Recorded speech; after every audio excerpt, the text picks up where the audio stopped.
نحمده ونستعينه ونستغفره ونتوكل عليه ونعوذ بالله من شرور أنفسنا ومن سيئات أعمالنا من يهده الله فلا مضل له ومن يضلل فلا هادي له وأشهد أن لا إله إلا الله وحده لا شريك له وأشهد أن محمدا عبده ورسوله أرسله بالهدى ودين الحق ليظهره على الدين كله ولو كره المشركون اللهم صل على محمد وعلى آل محمد كما صليت على إبراهيم وعلى آل إبراهيم إنك حميد مجيد اللهم بارك على محمد وعلى آل محمد كما باركت على إبراهيم وعلى آل إبراهيم إنك حميد مجيد يا أيها الذين آمنوا اتقوا الله حق تقاته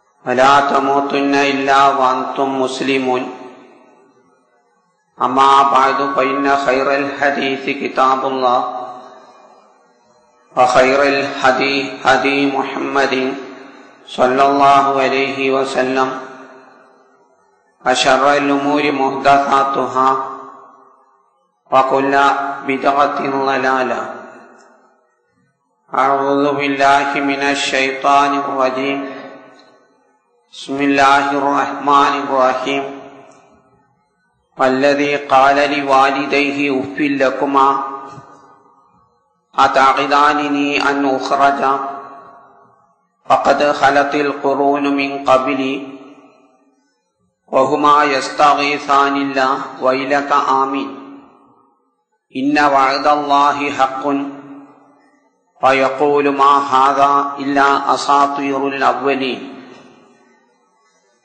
പരിശുദ്ധ ഇസ്ലാമിൻ്റെ വളവും തിരിവുമില്ലാത്ത പരിപാവനമായ നിയമങ്ങളും ശാസനകളും ഇസ്ലാമിലെ ആരാധന അനുഷ്ഠാന കാര്യങ്ങളും ഇസ്ലാമിലെ വിശ്വാസ കാര്യങ്ങളും ആദ്യമായി പടച്ചവന്റെ കിതാബായ വിശുദ്ധ ഖുർആനിൽ നിന്നും ശേഷം അവന്റെ ദൂതന്റെ റസൂലയുടെ മഹത്തായ ഉപദേശ നിർദ്ദേശങ്ങളിൽ നിന്നും ശരിക്കും മനസ്സിലാക്കി കഴിവിന്റെ പരമാവധി ഉപയോഗിച്ച് ജീവിതത്തിൽ അവ അനുഷ്ഠിച്ച് മരണം എവിടെ വെച്ച് ഏത് സ്വഭാവത്തിൽ നമ്മെ പിടികൂടിയാലും പടച്ചവന്റെ യഥാർത്ഥ ദാസന്മാരും ശരിയായ മുത്തഖീങ്ങളും ഭയഭക്തന്മാരും മാതൃകാ മുസ്ലിങ്ങളും മുഅ്മിനീങ്ങളും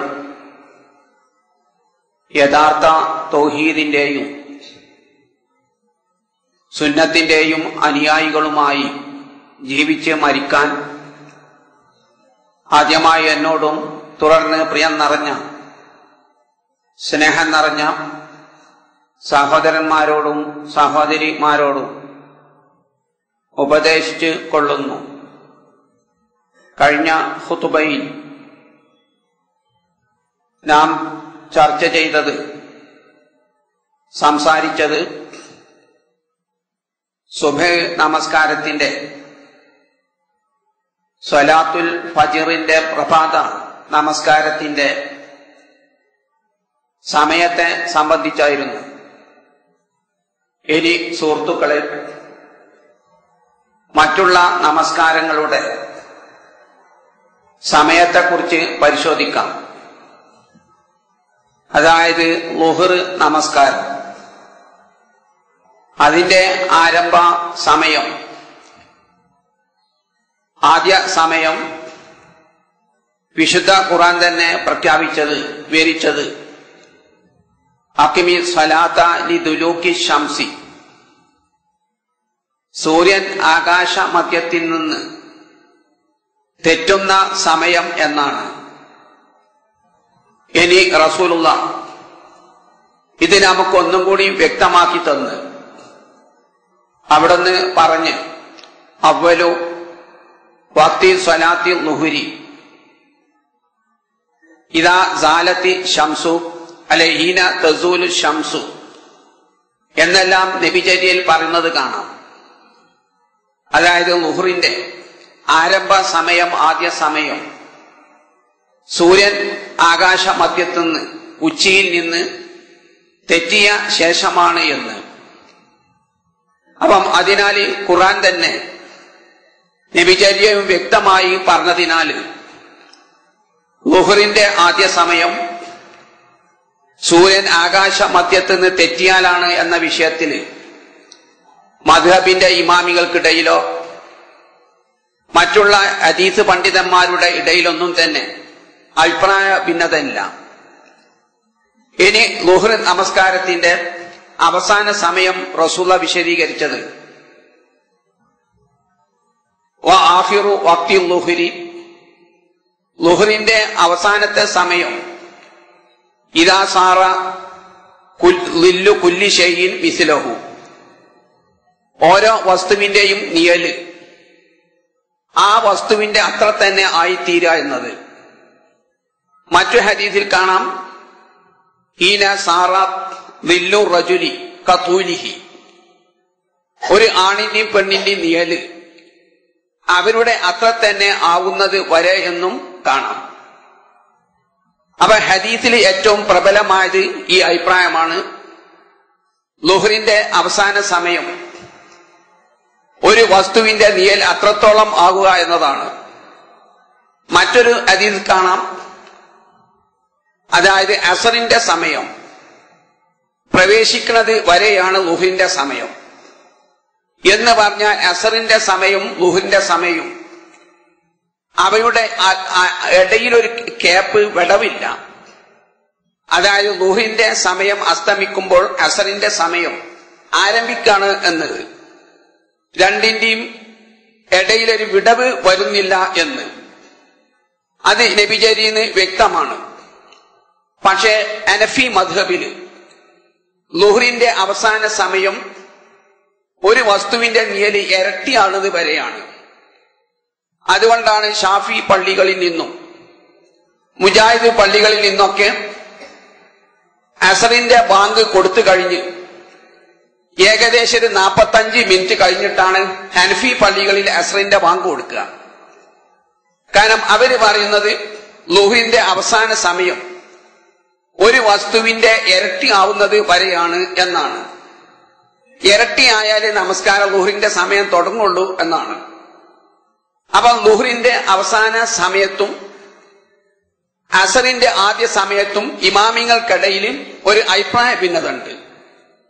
എങ്കിലും ഈ വിഷയം നമ്മൾ മദ്ഹബ് പക്ഷപാതിത്വമൊന്നും ഇല്ലാതെ ശരിക്ക് നബിചര്യന്റെ അടിസ്ഥാനത്തിൽ പരിശോധിച്ചാൽ ഈ വിഷയത്തിൽ ഏറ്റവും പ്രബലമായത് ഷാഫി മദ്ഹബാണ്. ഇമാം ഷാഫിന്റെ അഭിപ്രായമാണ് അബു ഹനീഫന്റെ അഭിപ്രായക്കാളും ഏറ്റവും പ്രബലമായതെന്ന് വ്യക്തമാവും. ഇസ്ലാഹി പ്രസ്ഥാനം ഈ വിഷയത്തിൽ ഷാഫി മദ്ഹബ് അനുസരിച്ചിട്ടാണ് തുടർന്ന് വരുന്നതും ചെയ്യുന്നത്.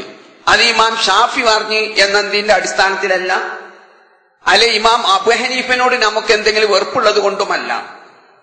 നേരെ മറിച്ച് ഈ പ്രശ്നത്തിൽ നബിചര്യയുമായി ഏറ്റവും യോജിച്ചത് ഇമാം ഷാഫിന്റെ അഭിപ്രായം എന്നതിന്റെ അടിസ്ഥാനത്തിലാണ്. ഇനി സ്നേഹിതന്മാരെ, ളുഹ്റിന്റെ സമയത്ത് ഏറ്റവും ശ്രേഷ്ഠമായ സമയം ഏതാണ് എന്നതാണ്. അത് ഹദീത്ത് ഗ്രന്ഥം ഞാൻ പരിശോധിച്ചു നോക്കിയാൽ, നബിചര്യ പരിശോധിച്ചാൽ തണുപ്പാണ്, വലിയ ഉഷ്ണൊന്നും ഇല്ലെങ്കിൽ ളുഹ്റിന്റെ ആദ്യ സമയത്ത് തന്നെ ആണും പെണ്ണും ആ നമസ്കാരം നിർവഹിക്കലാണ് ഏറ്റവും ശ്രേഷ്ഠമായതെന്ന് വ്യക്തമാവും. പിന്നെ വിശുദ്ധ ഖുർആൻ അങ്ങനെയാണ് പറഞ്ഞിട്ടുള്ളത്. അല്ലാഹു പറഞ്ഞ അഖിമി സ്വലാത്ത ലിദുലൂക്കി ശംസി എന്നാണ്. സൂര്യൻ ആകാശ മധ്യത്തിൽ നിന്ന് തെറ്റിക്കഴിഞ്ഞാൽ നീ നമസ്കരിക്കുക എന്നുള്ളതാണ് ഖുർആന്റെ ശൈലി. പ്രവാചകന്റെ സ്വഭാവം അങ്ങനെയാണ്. വലിയ ഉഷ്ണമില്ലെങ്കിൽ നബി സല്ലല്ലാഹു അലൈഹി വസല്ലം ളുഹറിന്റെ ആ അവ്വല് വക്ത് തന്നെ ആദ്യ സമയത്ത് തന്നെ നിർവഹിക്കുകയാണ്. അതേ സമയത്ത് ഉഷ്ണകാലമാണെങ്കിൽ റസൂലുള്ളാഹി പറഞ്ഞു ഇദശ്തദ്ദൽ ഹർറു ഫഅബിരിദു അൽ-ളുഹ്റ എന്ന് പറഞ്ഞു.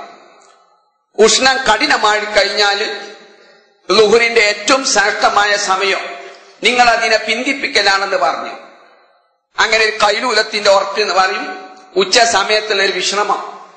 ആ വിശ്രമമൊക്കെ കഴിഞ്ഞ ശേഷം അസറിന്റെ സമയം, അസറിന്റെ ബാങ്ക് വിളിക്കുന്ന മുമ്പായി നമ്മളത് നിർവഹിക്കുക. അതാണ് ഏറ്റവും ശ്രേഷ്ഠമായിട്ടുള്ളത്. ഇനി സ്നേഹിതന്മാരെ, അസറിന്റെ സമയമാണ്. അത് ഞാൻ വിശദീകരിച്ച മാതിരി അവ്വലു വഖ്തി സ്വലാത്തിൽ ഹസിരി നബി സല്ലല്ലാഹു അലൈഹി വസല്ലം പറഞ്ഞു അസർ നമസ്കാരത്തിന്റെ ആദ്യ സമയം ഇദാ സാറ ദില്ലു കുല്ലി ഷൈഇൻ മിസ്ലഹു, ഒരു വസ്തുവിന്റെ നിഴല് ആ വസ്തുവിന്റെ അത്ര ആവുന്നത് വരെയാണ് എന്ന് പറഞ്ഞാൽ ളുഹറിന്റെ സമയം അവസാനിക്കുമ്പോഴാണ് അസറിന്റെ സമയം ആരംഭിക്കുന്നത്. അപ്പം അസറിന്റെ സമയം ഏറ്റവും പ്രബലമായ നബിചര്യയിൽ പരിശോധിച്ച പ്രബലമായ അഭിപ്രായം ഷാഫി പള്ളികളിൽ നിന്നൊക്കെ, അല്ലെങ്കിൽ നമ്മൾ ഇന്ന് പൊതുവെ അംഗീകരിച്ചു പോരുന്നത് പോലെ, അതായത് ഒരു വസ്തുവിന്റെ നിഴല് ഇരട്ടിയായാൽ തുടങ്ങുകയാണ്. പിന്നെ അസറിന്റെ അവസാന സമയം അതിലാർക്കും മദ്ഹബിന്റെ ഇമാമികൾക്കൊന്നും ഭിന്നതയില്ല. മാലം തസ്വറ ശംസു എന്ന് പറഞ്ഞു. അതായത് സൂര്യൻ എങ്ങനെ അസ്തമിക്കാൻ മഞ്ഞളിക്കുക, ആ മഞ്ഞളിക്കുന്നത് വരെയാണ് അസറിന്റെ സമയം എന്ന് റസൂലുള്ളാഹി വിശദീകരിക്കുകയാണ്. അതായത് അസർ സമയം നമ്മൾ പരമാവധി സൂര്യൻ അസ്തമിക്കുന്നത് വരെ കാത്തിരിക്കരുത്. ഏകദേശമൊക്കെ സൂര്യൻ ഇങ്ങനെ അസ്തമിക്കാൻ പോകുകയാണ്, ഒരു മഞ്ഞളിപ്പ് ഉണ്ടാവുമല്ലോ, ആ സമയം വരെയാണ് അസറിന്റെ ലാസ്റ്റ് സമയം. അതേ സമയത്ത് റസൂൽ നമുക്ക് പറഞ്ഞു തന്ന് നമുക്ക് എന്തെങ്കിലും പ്രതിബന്ധ തടസ്സമൊക്കെ ഉണ്ടെങ്കിൽ അസ്തമിച്ചിങ്ങനെ പോകുന്ന സമയത്തും, അസ്തമിച്ചിട്ടില്ല അസ്തമിച്ച അങ്ങനെ പോണ സമയത്തും നിസ്കരിക്കാം.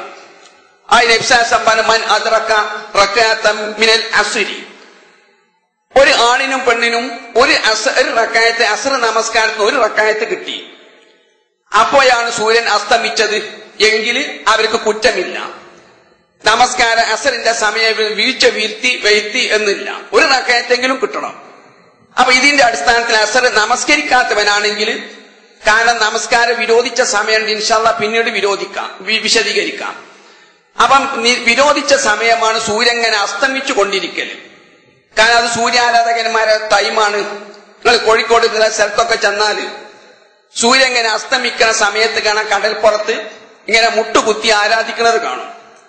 അപ്പൊ സൂര്യാരാധകന്മാരുമായി സാമ്യമാവണ്ട എന്ന് വിചാരിച്ച് നബി പറഞ്ഞു സൂര്യൻ ഇങ്ങനെ അസ്തമിക്കുന്ന സമയത്ത് നിങ്ങൾ നമസ്കരിക്കരുതെന്ന് പറഞ്ഞു.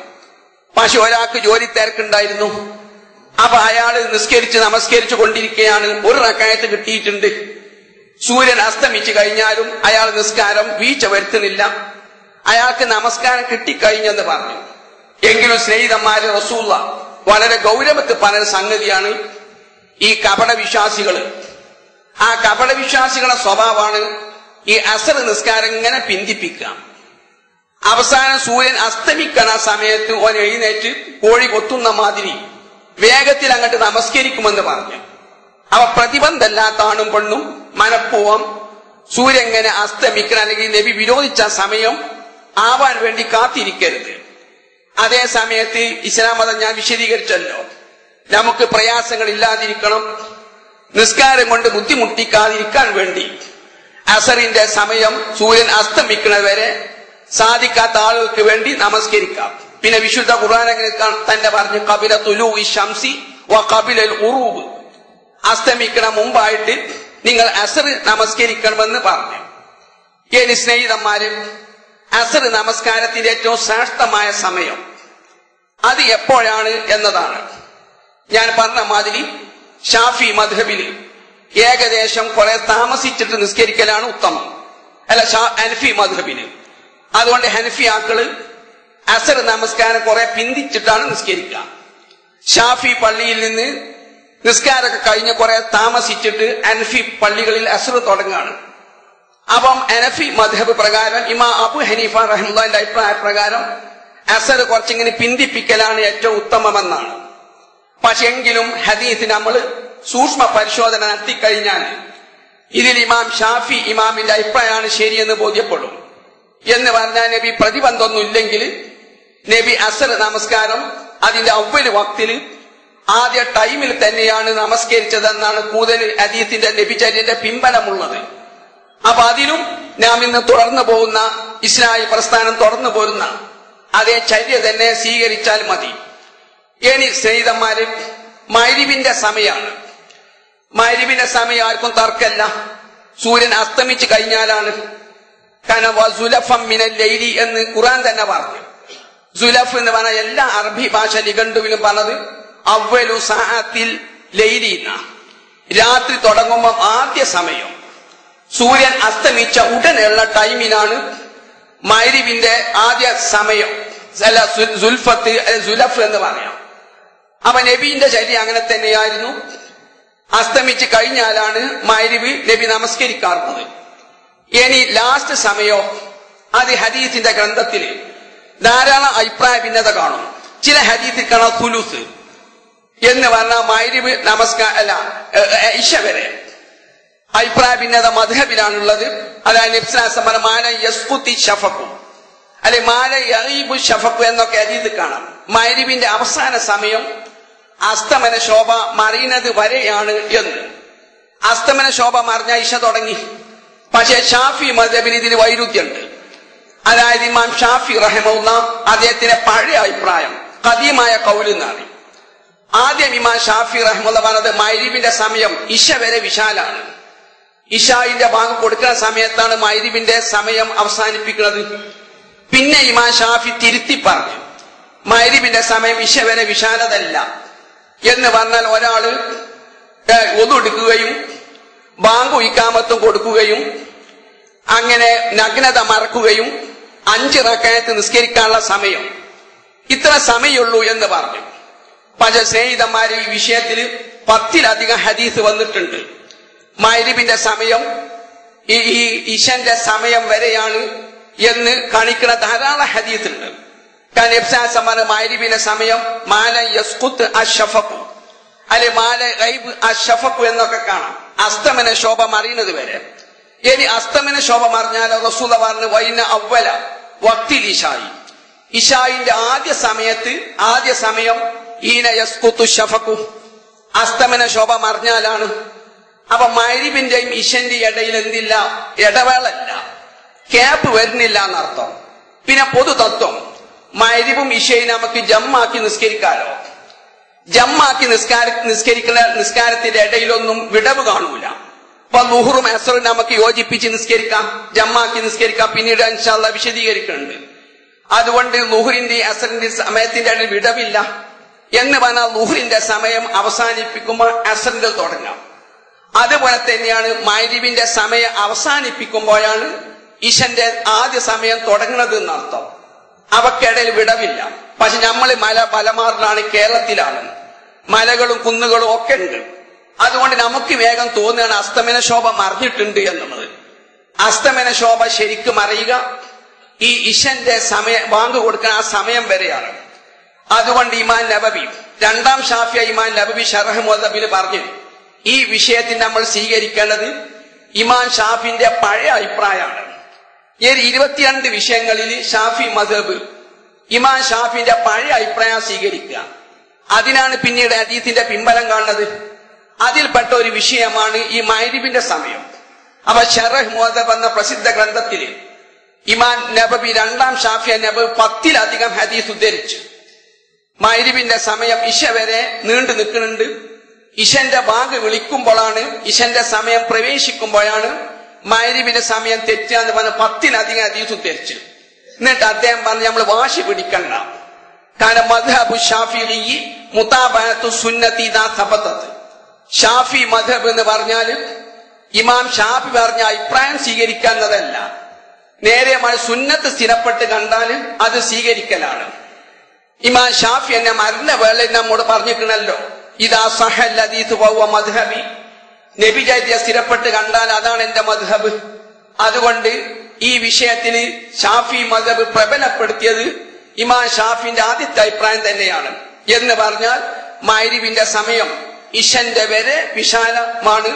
ഇശന്റെ വാങ്ക് വിളിക്കുമ്പോഴാണ് മഗ്‌രിബിന്റെ സമയം അവസാനിപ്പിക്കുന്നത്. അപ്പൊ ഈ വിഷയത്തിലെ തെറ്റിദ്ധാരണ നമ്മൾ തിരിക്കുക. പിന്നെ ഇശന്റെ സമയം അസ്തമന ശോഭ മറിഞ്ഞാൽ തന്നെ അതിൽ ഇമാമികൾക്കിടയിൽ വൈരുദ്ധ്യമില്ല, അഭിപ്രായ ഭിന്നതല്ല. നബിയാണ് ഇതാ സഖത്ത ശഫഖു, ഈ അസ്തമന ശോഭ വീണു പോയാൽ അല്ലെ അസ്തമന ശോഭ മറിഞ്ഞു പോയാൽ ഇശന്റെ സമയം തുടങ്ങണം. ഇനി ഇശായിന്റെ ലാസ്റ്റ് ടൈം എന്താണ്? അതില് പണ്ഡിത ഹദീസിൽ വൈരുദ്ധ്യം കാണാം. ചില ഹദീസില് 1/3 രാത്രിന്റെ 1/3 വരെ ഇശയുള്ളൂ. ചില ഹദീസിൽ നിസ്ഫ് എന്ന് പറഞ്ഞാൽ പകുതി വരെ, ചില ഹദീസിൽ പകുതി കഴിഞ്ഞിട്ടും നിസ്കരിക്കാനാണ്. അപ്പൊ ഇശക്ക് 3 സമയമുണ്ട് എന്നാണ് പണ്ഡിതന്മാരുടെ അഭിപ്രായം. അതാണ് ഏറ്റവും ശരിയായിട്ടുള്ളത്.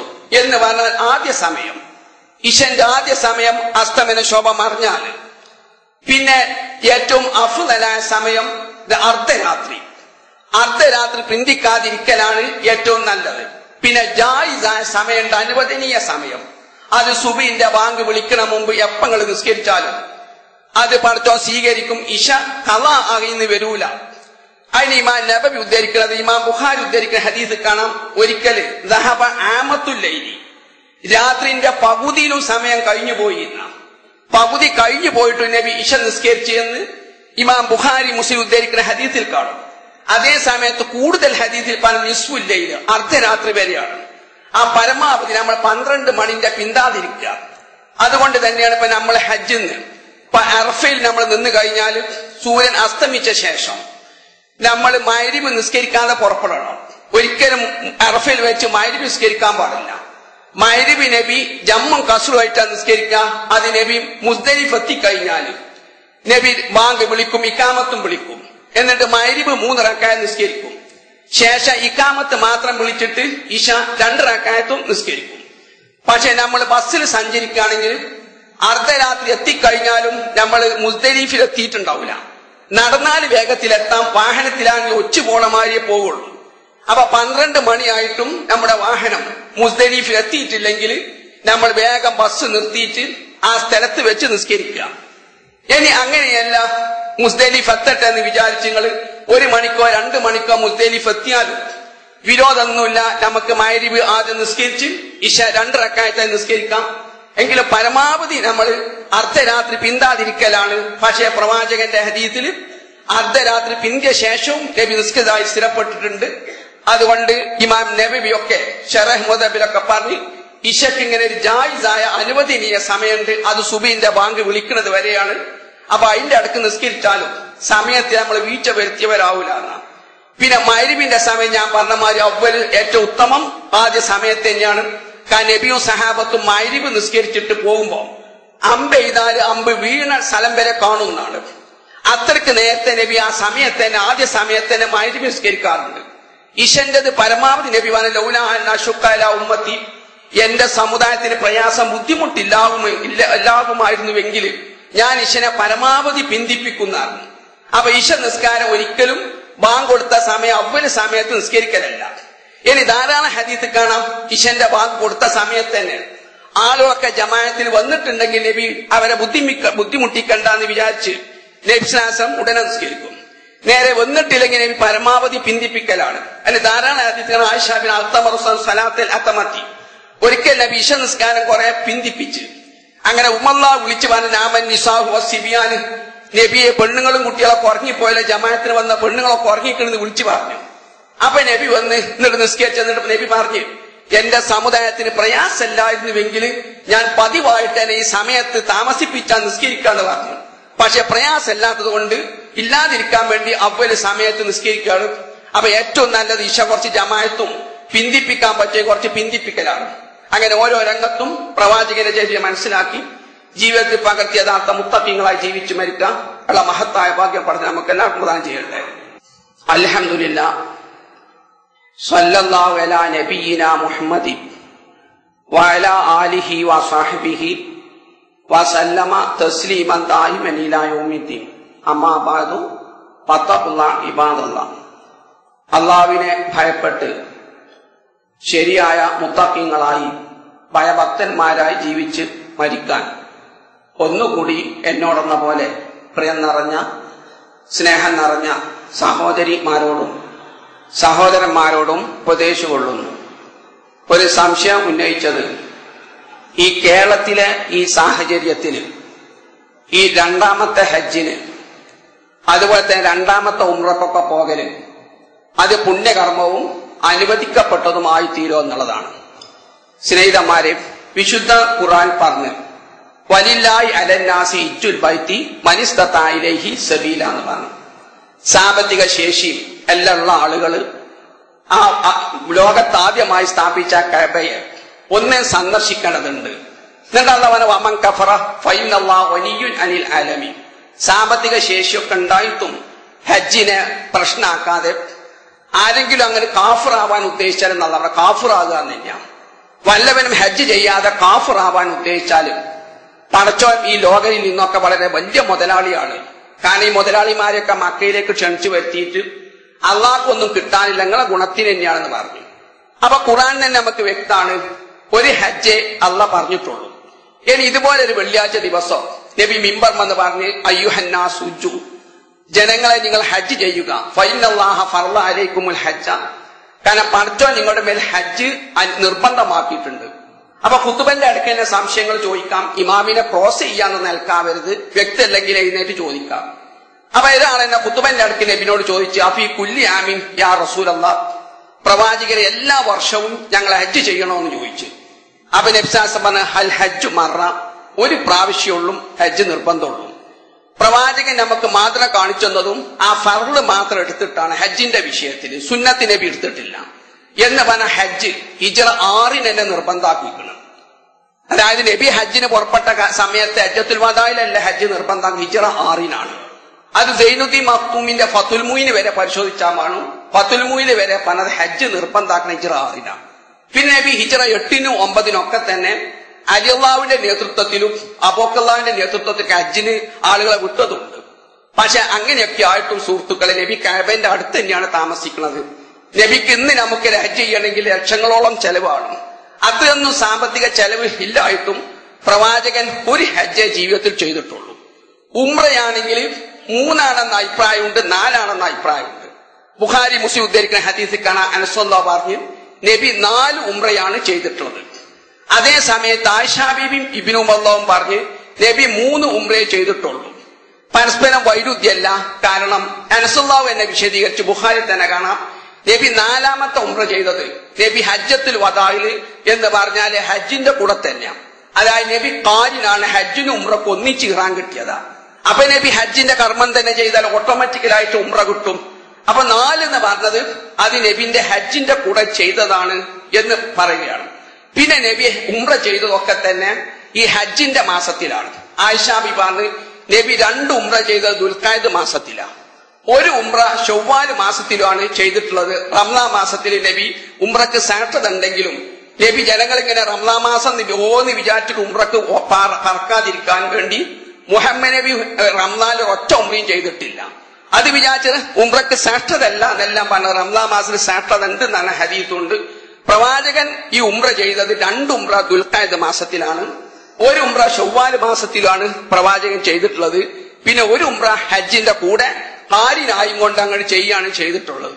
അപ്പൊ ഞാൻ പറഞ്ഞുകൊണ്ട് വന്നത്, സ്നേഹിതന്മാര്, പടച്ചവൻ നമ്മളെ 2ാമത്തെ ഹജ്ജ് ചെയ്തില്ല, അല്ലെ 2ാമത്തെ ഉംറ ചെയ്തില്ല എന്നത് കാരണത്താൽ പടച്ചവൻ നമ്മളെ ഒരിക്കലും വിചാരണ ചെയ്യൂല. അതേ സമയത്ത് അത് സുന്നത്ത് മാത്രമാണ്, ഐച്ഛികമായൊരു കാര്യമാണ്, നിർബന്ധമല്ല, അള്ളാഹ് വിചാരണ ചെയ്യൂല. പക്ഷെ വിചാരണ ചെയ്യുന്ന സംഗതികൾ എത്ര ഖുർആൻ എടുത്ത് പറഞ്ഞു. അല്ലാഹു പറഞ്ഞു, അറഅയ്തല്ലദീ യുകദ്ദിബു ബിദ്ദീൻ ഫദാലിക്കല്ലദീ യദ്ഉൽ യതീം വലാ യഹുല്ലു അലാ തആമിൽ മിസ്കീൻ എന്നാണ്. മതനിഷേധിയെ നീ കണ്ടോ? ആരാണ് യഥാർത്ഥ മതനിഷേധി? ആ മതനിഷേധി അവൻ അനാഥന്റെ കാര്യം കാര്യമായി എടുക്കൂല, അനാഥ കുട്ടികളുടെ കാര്യം അവനെ തള്ളിക്കളി പ്രശ്നമാക്കൂല. എന്നിട്ട് ദരിദ്രന്മാർക്ക് സാധുക്കൾക്ക് ഭക്ഷണം കൊടുക്കാൻ അവൻ പ്രേരിപ്പിക്കൂ ഇല്ല എന്ന് പറഞ്ഞു. പിന്നെ നരകത്തിൽ കിടക്കുന്ന ആളുകൾ അതിന് കാരണം പറഞ്ഞത്, മാ സലക്കക്കും ഫീ സഖർ ഖാലൂ ലൻ നകും മിനൽ മുസല്ലീൻ, ഞങ്ങൾ നിസ്കരിക്കാറില്ല, വലം നകുൻ നുത്ഇമുൽ മിസ്കീന, ഞങ്ങൾ സാധുക്കൾക്ക് ഭക്ഷണം തീറ്റിക്കുകയും ചെയ്തിരുന്നില്ല, വിശുദ്ധവനെ തീറ്റിച്ചില്ല എന്ന് പറഞ്ഞു. പിന്നെ സ്നേഹിതന്മാര് ഖുർആൻ തന്നെ കാണാം, ഖുദൂഹു ഫൗല്ലു, അവനെ പിടിക്ക്, 70 ചെങ്ങലുള്ള മുഴകളിൽ ബന്ധിപ്പിക്ക്, നരകത്തിലേക്ക് എറിയുന്ന മലക്കോട് പറയാം. എന്നിട്ട് കാരണം പറഞ്ഞെന്താ, രണ്ടാം ഹജ്ജ് ചെയ്തില്ല, മൂന്നാം ഉംറ ചെയ്തില്ല എന്നല്ല. ഇന്നഹു കാന ലാ യുഅ്മിനു ബില്ലാഹിൽ അദീം വലാ യഹുദ്ദു അലാ തആമിൽ മിസ്കീൻ. ദരിദ്രന്മാർക്ക് ഭക്ഷണം കൊടുക്കാനും അവൻ പ്രേരിപ്പിച്ചില്ല എന്നുള്ളതാണ്. ഇനി ഹദീസിലാണെങ്കിലോ നബിസാസം പറഞ്ഞ അള്ളാഹ് സങ്കടപ്പെടുന്ന, ഞാൻ വിശന്ന് എടോ എന്നെ തീറ്റിച്ചോ. അപ്പൊ നമ്മൾ പറയാ പടച്ചോനെ റബ്ബുൽ എങ്ങനെ വിശക്കുക? അപ്പൊ അള്ളാഹ് പറയാ, എന്നാ അടിമ വിശന്നിലോടൂ, നീ അവനെ തീറ്റിച്ചെന്നാ തീറ്റിച്ചത് തുല്യാണ്. ഞാൻ രോഗിയായി നീ എന്നെ സന്ദർശിച്ചോ. അപ്പൊ നമ്മൾ പറയാ പടച്ചോനെ നീ എങ്ങനെ രോഗിയാകുക? അപ്പൊ അള്ളാഹ് പറയാ, ഇന്ന മനുഷ്യൻ രോഗിയായില്ലേ, അവനെ നീ സന്ദർശിക്കണേ എന്നെ സന്ദർശിന് സമമാവുന്ന. ഞാൻ ദാഹിച്ച് നീ എന്നെ ദാഹജലം കുടിപ്പിച്ചോ.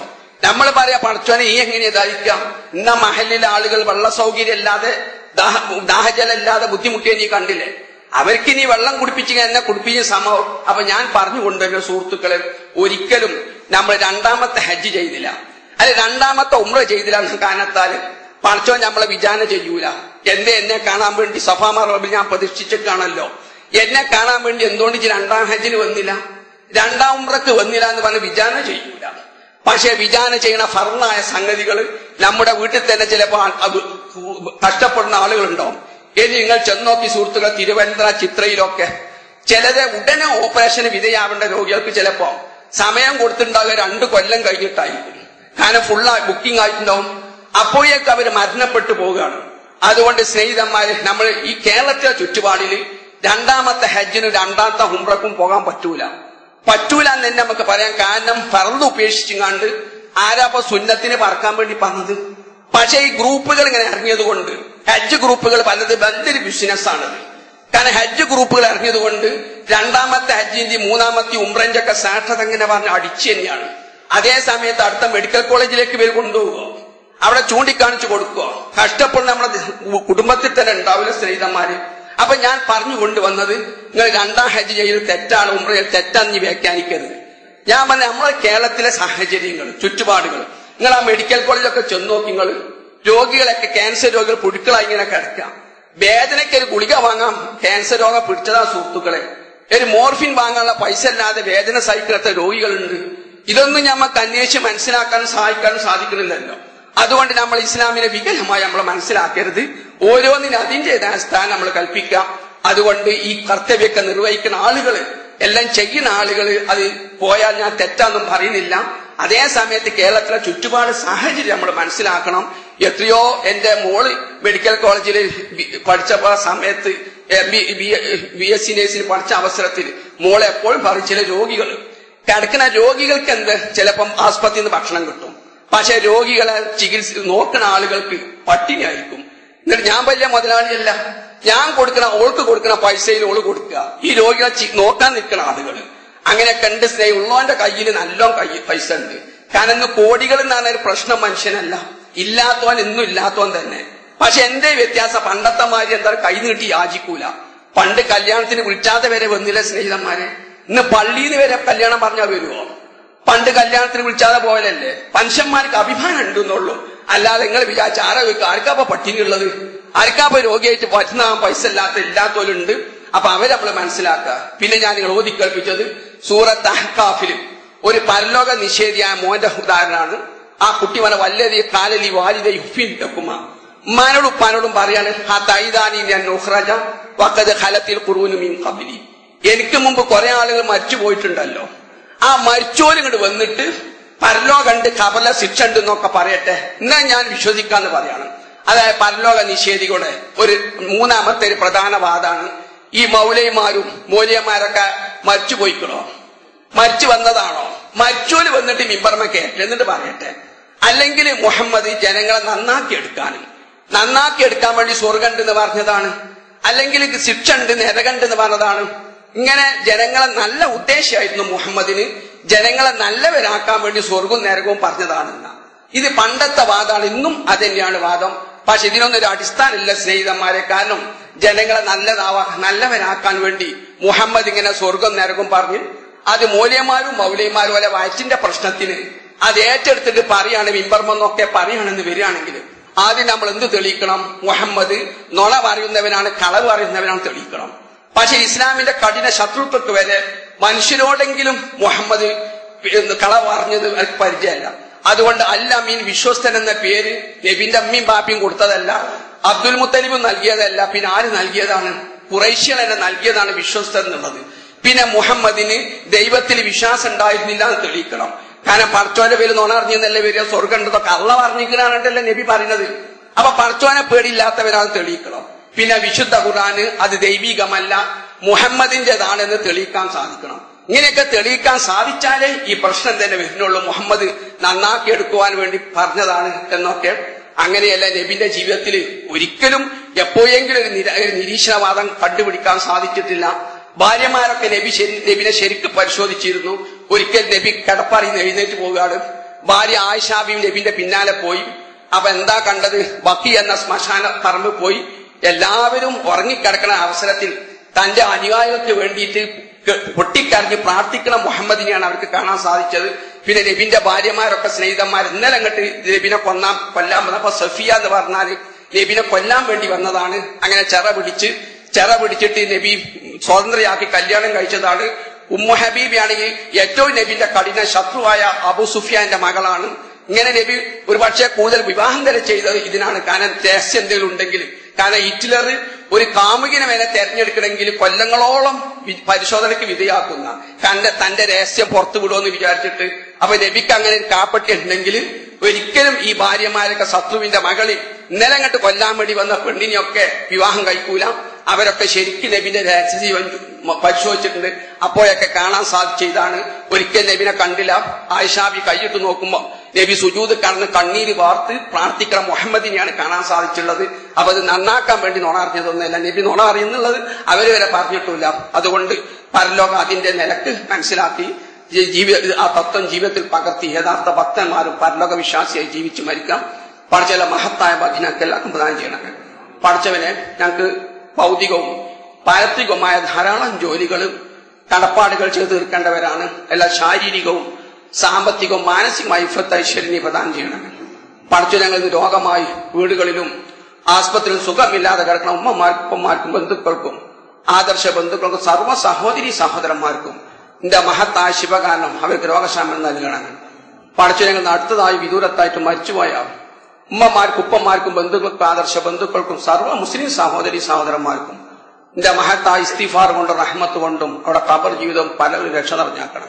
പഠിച്ചൊരു കൂട്ടം സ്വർഗത്തിലേക്ക് കൂട്ടം നരകത്തിൽ വിധിയേൽപ്പിക്കുമ്പോൾ സ്വർഗത്തിലേക്ക് വിധിയേൽപ്പിക്കുന്ന കൂട്ടത്തിൽ ഞങ്ങൾ എല്ലാവരും ഉൾപ്പെടുത്തണമേ. റബ്ബന ആതിനാ ഫിദ്ദുനിയാ ഹസന വഫിൽ ആഖിറതി ഹസനത വഖിനാ അദാബന്നാർ.